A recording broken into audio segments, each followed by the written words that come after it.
Okay, welcome today. Today is Wednesday the 22nd. 22nd of November 2017, the day before Christmas. We're here in Las Vegas. Thanksgiving. Make some noise. Should I turn it off? Yeah, this microphone's right there. That's kind of interesting. Okay, they're listening. That's our little thing. You can just push the button, however you want to do it. Okay, so unfortunately, we only have about 30 minutes on Ignatius of Loyola. And the question is, who is this fucker? So now I do that because Tony Robbins says if you want to break through to people, you have to use these, you have to use taboo language. Otherwise, it doesn't get through to people's where? Noggins. Huh? They're noggins. Okay, they're what? Brains. Neurons, right? The noise. They're limbic brain. We have to get through to that. And so Tony Robbins says, Is that thing still going? I don't know what that thing is doing. Yeah, turn off this light. I turned it Turn on. Okay. You just turned it back on. I just shut it off. No. They both on? The lights Press the power button. It's light still, should not be green. Okay, it's because it's so still I'll shut handle down. that. I'll handle that. Kyle, you're going to come up and do something. Before we talk about Ignatius of Loyola, St. Ignatius, we're going to talk about, we're going to have a memorization from Matt doing the Gettysburg Address. It's not the screen. Yeah, I just powered it off and he comes over here and clicks the power button. No, but that leave on. We're like twins, bro. It's not that. It's It's this one right here. Oh, is mine's going again? Okay. No, so. Okay. All right. So who's going to do the? Okay. Let's let Jamal do it. Jamal do it. Yeah, definitely. Male. Male. Let Mel do it. Quiet on the set. Action. 3, 2. 407 years ago, our forefathers brought forth to this continent a new nation, conceived in liberty and dedicated to the proposal that all men are created equal. Now we are in a great civil war, testing whether that nation or any nation so conceived or so dedicated can long endure. We are met on a great battlefield of that war. We have come to dedicate a portion of that field as a final resting place for those who here gave their lives that that nation might live. It is altogether fitting and proper that we should do this. But in a larger sense, we cannot dedicate and we cannot consecrate, we cannot hallow this ground. The brave men, living and dead, who struggled here, have consecrated it far above our poor power to add or detract. The world will little note nor long remember what we say here, but it cannot forget what they did here. It is for us, the living, rather, to be dedicated here to the unfinished work which those who fought here so nobly advanced. It is rather that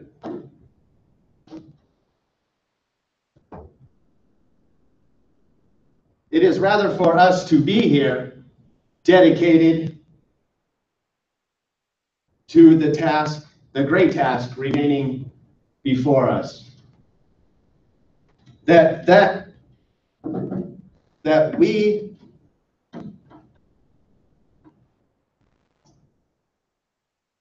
Here. Value resolve. no, I don't think we're right there. It's that we take from these honored dead Increased devotion. an increased devotion to the cause for which they gave the last full measure of devotion.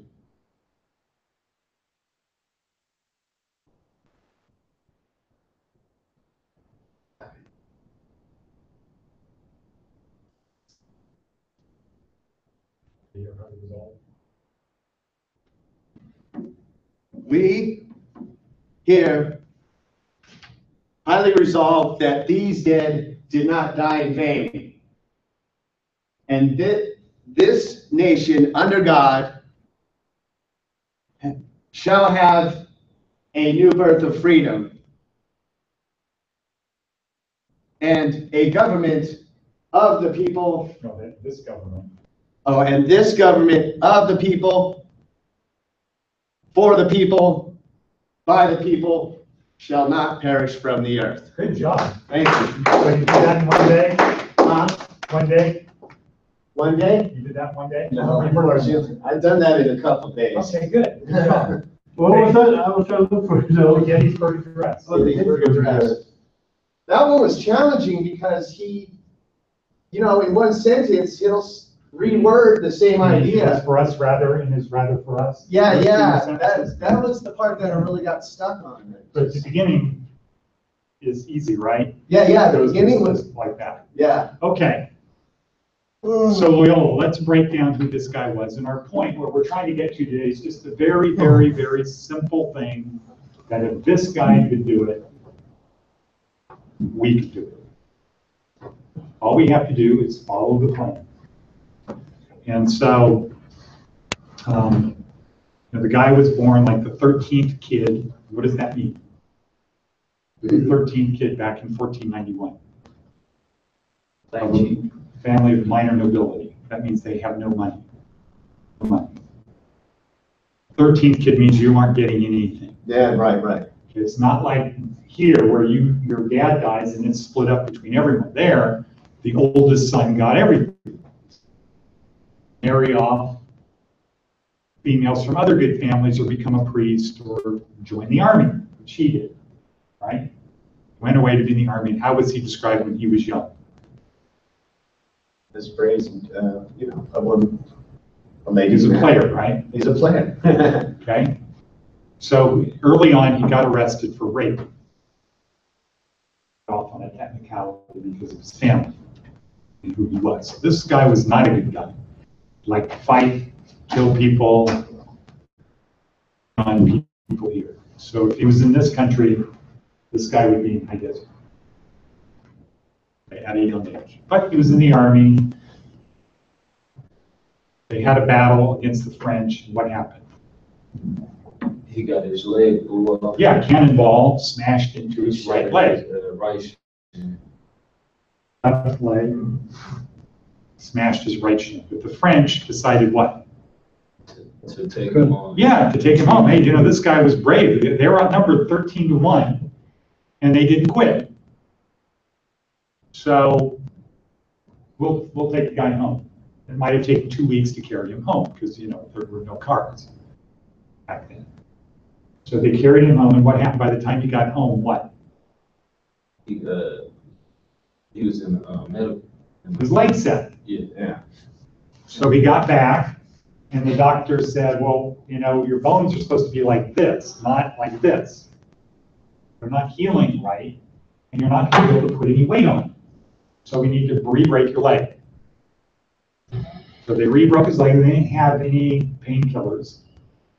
It's just like, what size branch do you want to bite down on, or leather belt do you want to bite down on? And they broke his leg, and then what happened? He almost died. They gave him last rites. He almost died, but the next morning, kind of like Jill Bolte, he woke up. Hey, I'm alive. And he did his recovery, but then what did they discover? Then he had a bump on his leg. He had a bone sticking out of his leg.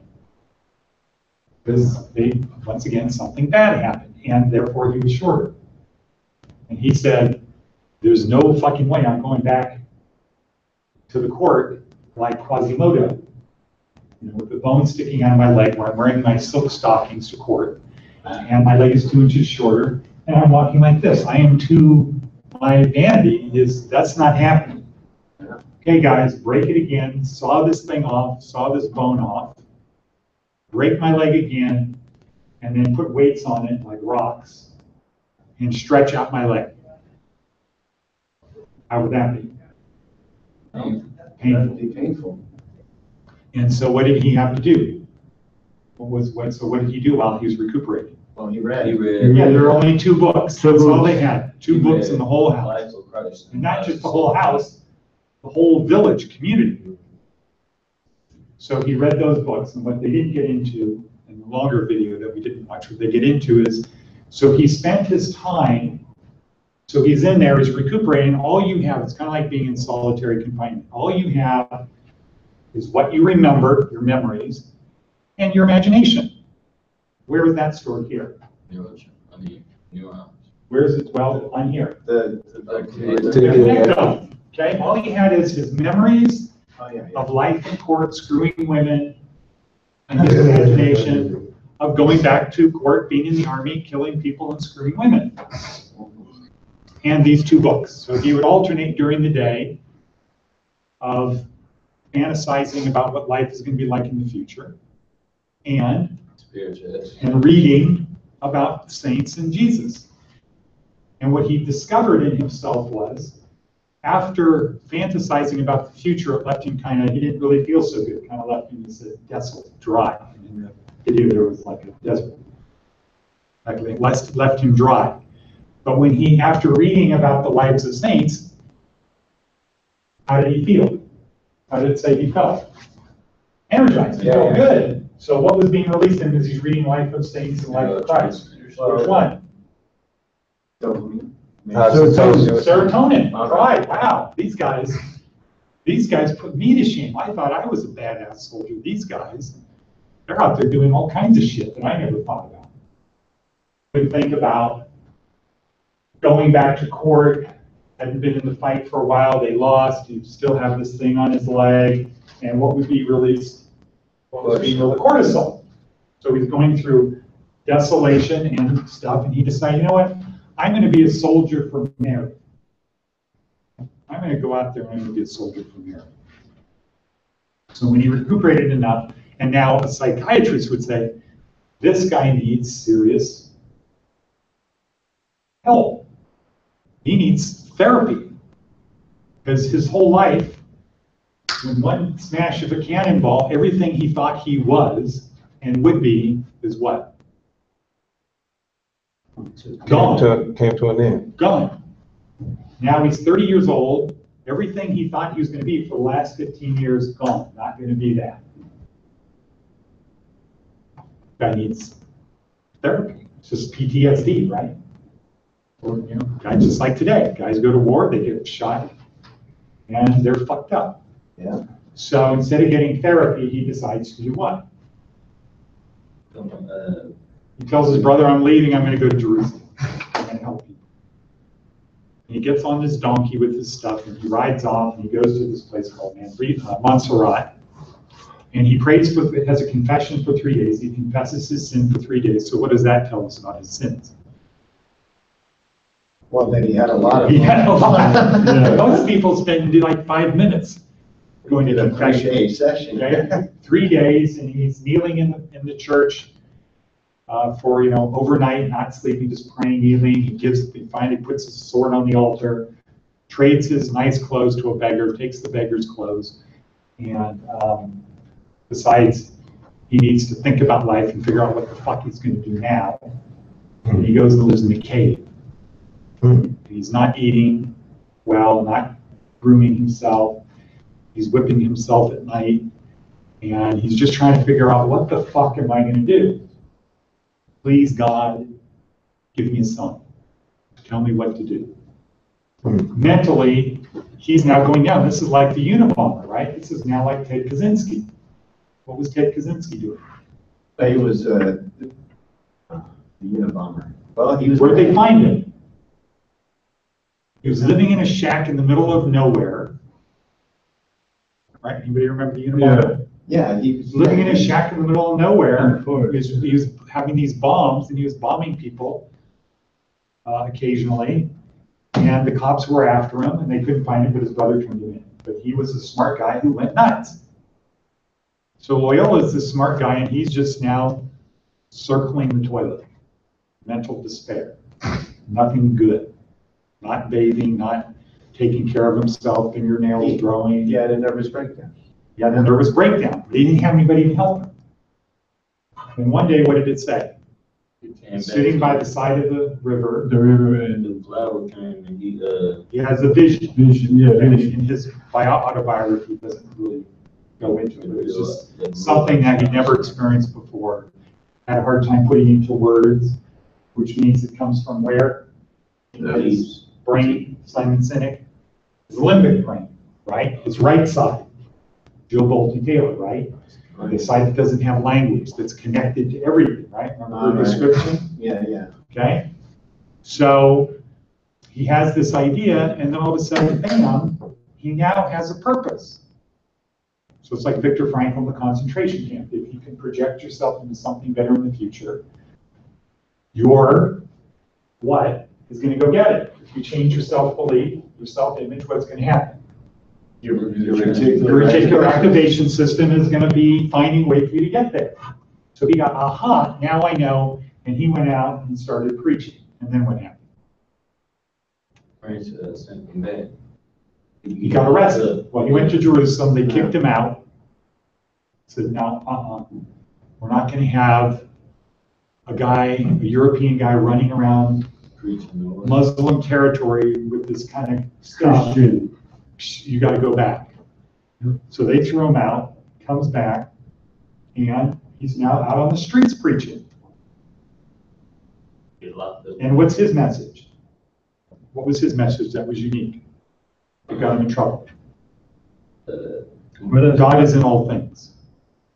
And before that, or at that time, God spoke to the priest, and the priest speaks to the people. Mhm. You don't get to say, the Holy Spirit came to me and I'm doing this because the Holy Spirit. The priest is in charge, not you. Yeah. But he's out there saying to people, God is in all things. That piece of wood there, cut it open and God is in there. The worst person in the world, the most evil, bad person, there's just a little bit still, a little ember of God. We don't need churches, we don't need priests to communicate with God. And for the authorities, that was kind of like what? That was Holy fuck. No, Yeah. they're not saying, you're not going to go around telling people. Yeah. They don't have to listen to the priest. Back then, people got killed for what they. Well, he got arrested, and they said this was during the Inquisition, and Yeah. a normal person would have gotten burned at the stake or killed. But this is a guy who was a soldier from a good family, and so they said, okay, here's the deal. They made him kind of like a California deal, the DA, California DA type deal. Okay, well, you're not going to do this again, right? So you don't mind taking a strike, right? Because you're not going to do, we'll give you probation. You're not going to do it again, right? So you don't mind taking a strike, right? Because if you do it again in California, if you take a strike and you do it again, this goes to 18 months plus 5 years at 80%. Is that what they got going now? Yeah, that's how it is in California.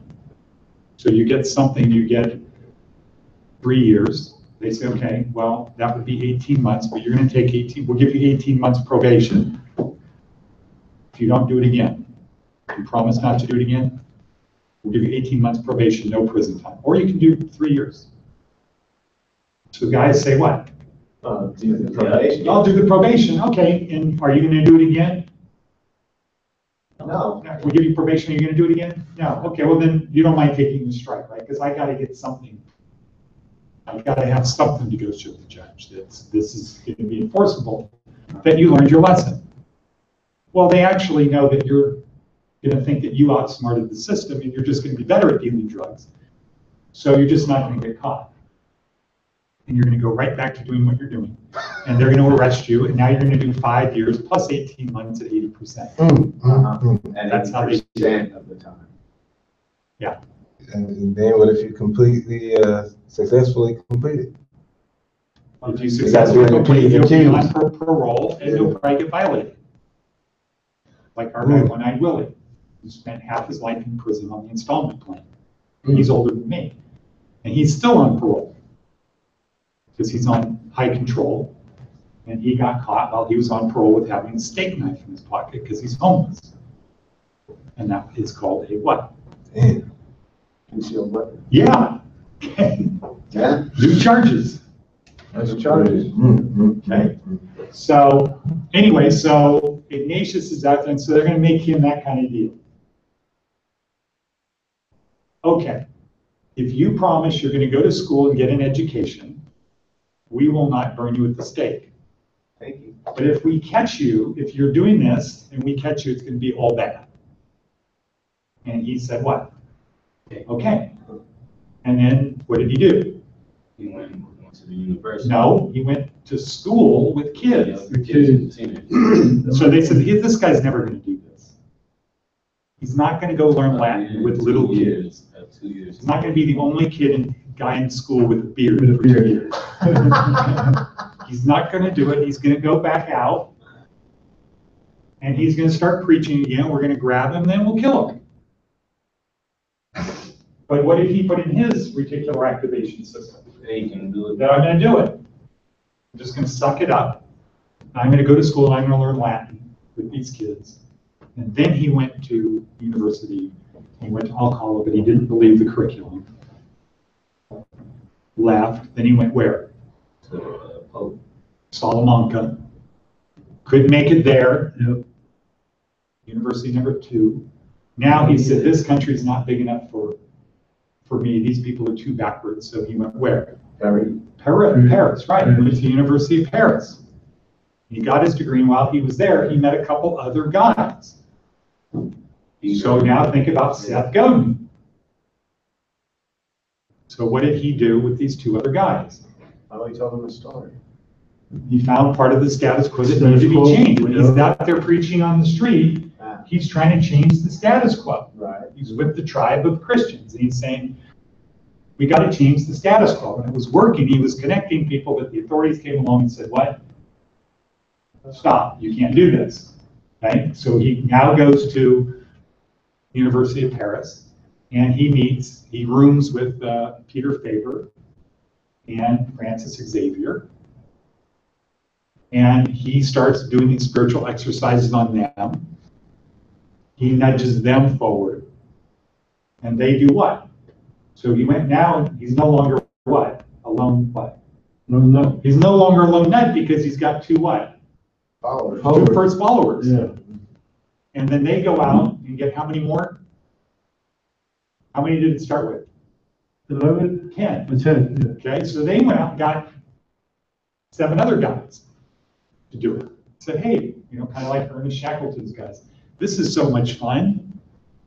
Let's go treat the prostitutes and the people in hospitals in Rome.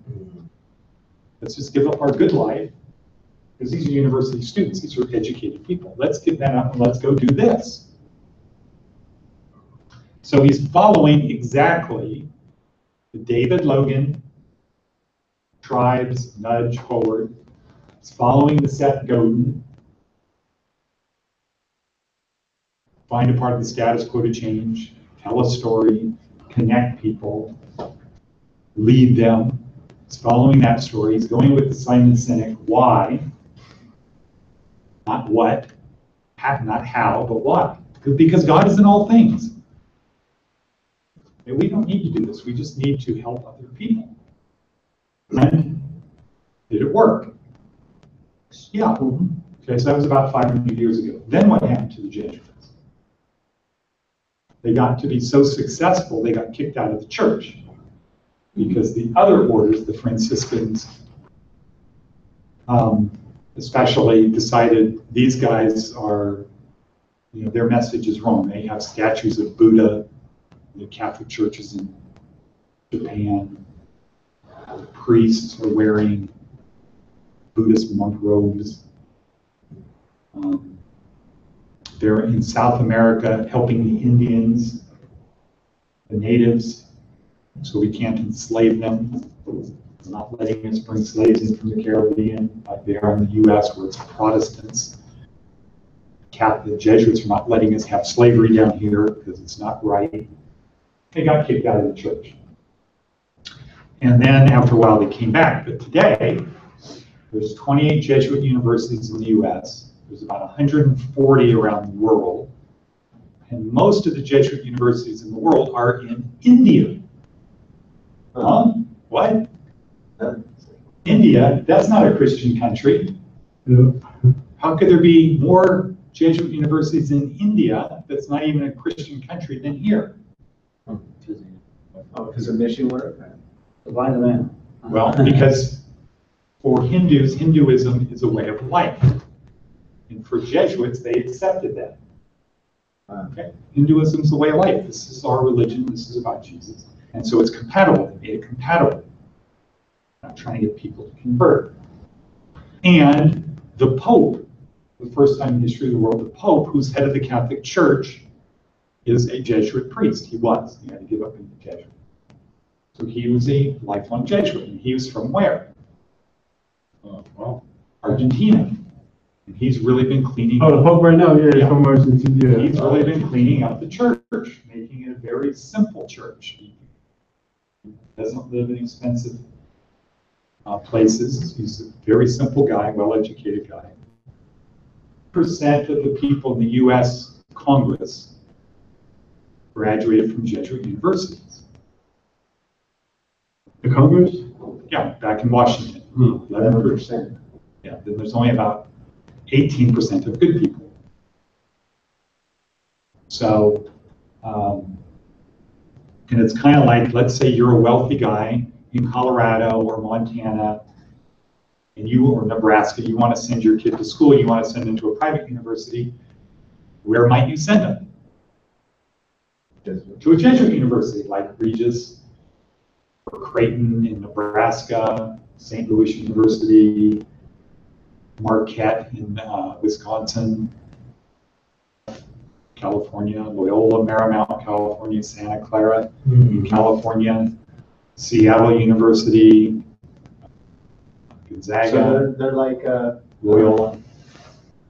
Yeah, Catholic, they're private, well, they're Jesuit. Yeah, they're Catholic. Jesuits. They're not Catholic? Jesuits are an order of the Catholic Church. Okay. They are. Like you said, they were kicked out of the Catholic. They were, but then they were brought back in. Oh, Okay, so they are Catholic priests, but they have 2 graduate degrees. Catholics believe Okay. in the birth of Jesus. Yeah, so they have 2 degrees. uh-huh. One is in divinity and one is not. So the Jesuit here,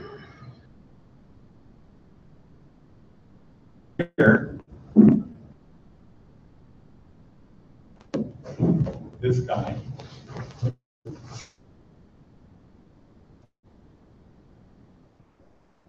no, we'll get to that. We can get to that here. Jesuit in the state of Nevada. So he would come in, this is him right here, Jesuit priest coming into Larson. I don't know what day that was, but he would come in and talk about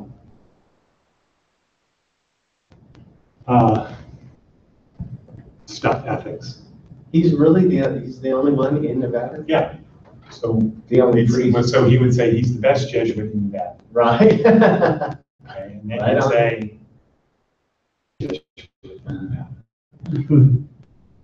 now he's back at Gonzaga. He's about 75 years old. He's back at Gonzaga now. He teaches there? Or? Yeah, he's kind of like a missionary kind of guy. Oh, okay. So he spent 10 years on an Indian reservation in Canada, up in Calgary area, and I think maybe 10 years in San Diego at the in the Mexican part, the Hispanic part of San Diego. And here he lived over near St. Christopher's. Anybody knows where that is? North Las Vegas. That's where he lived. Okay. So, so the Jesuits have, so from Ignatius, his teaching, this thing has grown. So now the leader of the Catholic Church, and there's almost 1 billion Catholics around the world, is a Jesuit. 11% of people in Congress went to Jesuit universities. There are more Jesuit universities in the world than any other single system. And everybody has the same similar beliefs. So it's like this big sort of tribe, even though tribes aren't that big. But it's like this thing that people identify. So if I go to an event and somebody else graduated from a Jesuit university, how do you think the interchange goes? How do we feel towards one another? Bonded. Yeah, we're part of the same tribe. That's right. And so we can work together even though I don't know the guy. Once I find out the guy went to a Jesuit university, okay, cool. Now it just so happens that our psychologist, that anybody that goes to phase 2 when we're in our counseling, everybody needs counseling, she went to Boston College, which is what? I'm not saying it was a Jesuit. Yeah, it's a Jesuit university. That's where she got her master's in psychology. So our takeaway, and let's start turning off our computers. You're going to take your books home. Matt, would you pick up the? These are Larry.